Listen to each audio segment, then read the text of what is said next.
Notre test de la semaine maintenant. Il n'y a pas beaucoup de neige, mais l'avantage, c'est qu'il y a beaucoup de soldes dans les boutiques de sport en ce moment. Alors, si vous voulez vous acheter des skis, c'est le temps d'en profiter. Pour vous aider dans vos achats, JA a testé 4 types de skis alpins. Mais l'équipement est devenu tellement sophistiqué qu'on ne sait plus où donner de la tête. Alors, comment choisir de bons skis? Pour notre test, JA a dévalé les pentes. Aujourd'hui, nous sommes à la station de ski All Z dans les cantons de l'Est. Nous allons tester 4 différents types de skis, mais nous aurions pu en tester beaucoup plus parce que seulement chez ce manufacturier, il y a 55 modèles. Comment fait-on pour s'y retrouver?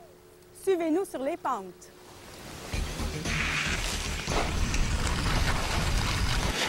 Isabelle, vous êtes responsable des tests de ski pour la revue Ski Presse. C'est ça. Je veux tout d'abord savoir quelles questions je dois me poser avant d'aller acheter des skis.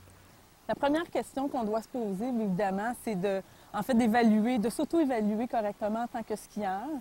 Quels sont les terrains qu'on peut faire skier? Est-ce qu'on est un skieur de damé, un skieur de sous-bois, un skieur aussi au niveau de la vitesse, un skieur de vitesse?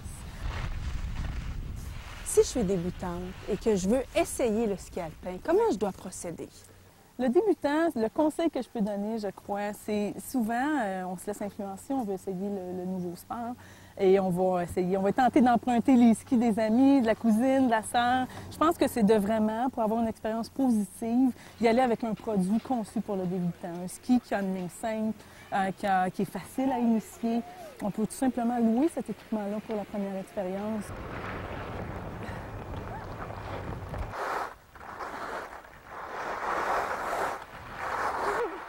Glacé aujourd'hui? Très glacé!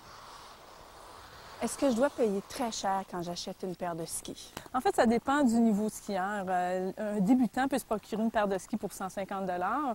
Un skieur avancé, expert, peut se procurer une paire de skis pour 7, 8, 900 $. Ça dépend toujours de qui on est, qu'est-ce qu'on recherche. Donc, il y en a pour tous les prix. Voici maintenant les 4 types de skis que nous allons tester. Ce sont des skis haut de gamme. Premièrement, on a la gamme qu'on pourrait appeler plus traditionnelle, qui est la gamme course. Donc, un ski, on voit, le design est très agressif.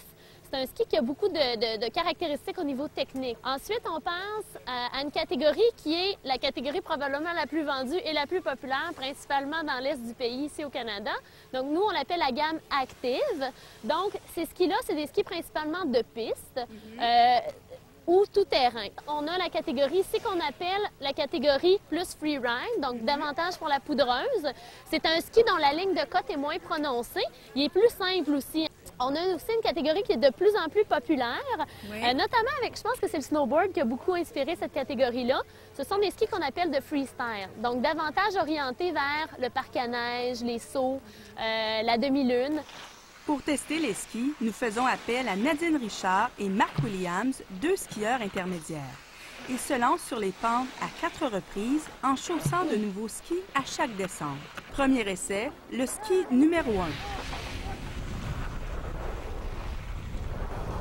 Formidable pour les conditions aujourd'hui, ça adhère parfaitement bien, ça mord, on a de la facilité à tourner, à avoir du plaisir. Même dans une surface dure comme celle d'aujourd'hui. Et vous, Marc? Excellent sur la glace. Très bonne tenue de route. Deuxième essai, le ski numéro 2. C'est un ski qui peut passer un peu partout, autant avec la glace que très peu de neige comme aujourd'hui. Ça mordait très bien, j'avais une bonne flexibilité, j'étais en confiance, j'avais le goût d'attaquer la montagne. À peu près toute l'offre de ski, il y a pratiquement toujours un ski unisexe et un ski l'équivalent femme qui s'offre. Troisième essai, le ski numéro 3. Le numéro 3, j'ai trouvé que c'était des skis un peu trop mous pour les conditions aujourd'hui. La palette en avant sautait puisque le sol était trop rigide et c'est un ski qui a besoin de grands rayons pour qu'on puisse avoir du plaisir. Il faut beaucoup plus de neige pour apprécier ce genre de ski-là. Une journée comme aujourd'hui, c'était pas adéquat. Et le dernier essai, le ski numéro 4. Le numéro 4, pour moi, ne me convenait pas vraiment puisque ça ne correspond pas vraiment à mon type de ski puisque les spatules bougeaient énormément puisque le ski est beaucoup plus mou à l'avant comme à l'arrière. Je me sentais beaucoup moins stable. Donc, ça fait pas partie de mes choix. Ça doit être un ski qui doit être excellent où il y a beaucoup de neige, mais les conditions comme aujourd'hui, c'est pas le ski idéal. Dans leur évaluation, nos 2 skieurs ont tenu compte des conditions en montagne. Est-ce à dire qu'il faut un ski pour les journées enneigées et un autre quand les pistes sont glacées? C'est difficile de s'y retrouver. Cependant, les manufacturiers vont fabriquer des gammes de produits qui vont être assez polyvalents. Donc, ils vont avoir une tendance vers un type de ski spécifique, mais ce n'est pas nécessairement campé strictement dans ça. Un ski tout-terrain peut très bien performer sur une surface durcie ou damée comme celle-ci. Verdict final de nos skieurs maintenant, le ski le plus cher fait l'unanimité. Le numéro 1, définitivement, puisqu'on se sent confiance, c'est agréable de descendre les pistes. On a juste le goût d'en redemander. Et on n'a pas besoin d'être bonne comme vous, là? Non, c'est certain.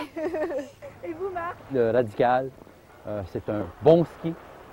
Il faut l'essayer. Je le recommande beaucoup. Et même pour un débutant, pensez-vous que ça pourrait bien faire? Probablement. Pourquoi pas? Pourquoi pas? Pourquoi pas? De nos jours, on observe qu'environ 50 des skieurs portent un casque. C'est léger, c'est confortable, mais c'est surtout très sécuritaire. Ce n'est pas encore obligatoire, mais les experts vous le recommandent fortement. Si vous avez des commentaires à nous faire sur le test d'aujourd'hui ou des suggestions de reportage, n'hésitez pas à nous écrire. Notre adresse test.je@tva.ca.